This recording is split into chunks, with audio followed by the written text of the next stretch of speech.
expansion of the religion and of the empire, within 50 years of the death of the Prophet, almost the whole of Africa, Central Asia, right from the Atlantic till the gates of India get Islamized. The Byzantine Empire, the Sassanid Empire, all of that.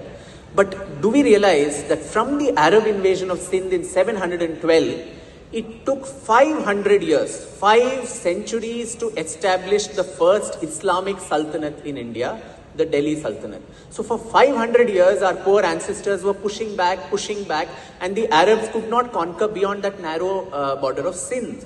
And who were these people? It was people like Lalitaditya, it was Bappa Rawal of Mewad, it was Nagabhatta, it was Pulakeshin, it was Danti Durga, all names which don't strike a bell in any of our minds because we are not told that part of our past. So we are not a nation of losers. We've had our ancestors who've been constantly pushing back. There have been people from the state I come from, Karnataka. You had this lady called Rani Abbakka in a small little principality of Ullal in coastal Karnataka in Mangalore, and she manages to vanquish the Portuguese. The mighty Portuguese fleet in the middle of the night, using very rudimentary technology of the ammunition put into coconuts, ground coconuts, which was plentifully available in the coastal areas, that was scraped out in that the ammunition put, and in the middle of the night these hurled missiles burn an entire Portuguese fleet, and that news goes all the way to the Shah of Persia, and he is quite astonished to know who is this queen in this little principality of India who has managed to vanquish the Portuguese. Similarly, in Kerala, you had someone like Martanda Varma who managed to ensure that the Dutch East India Company was completely decimated. At that particular point of time in the 18th century, the Dutch East India Company was highly expansionist, one of the first to be listed in the global stock markets and stock exchanges, and their axis of power was stretching from almost Africa to Japan, and India coming in the middle. But there was a battle called the Battle of Kolachal, where Martanda Varma defeats the Dutch, and after that their entire colonial ambitions in India actually collapse.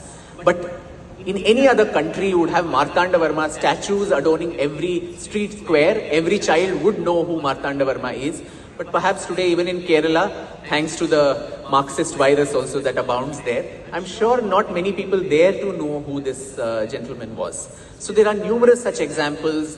Rani Naiki Devi of Gujarat, a woman, Chalukyan princess, who manages to defeat Muhammad Ghori. We always talk of Muhammad Ghazni came 17 times, Muhammad Ghori came so many times.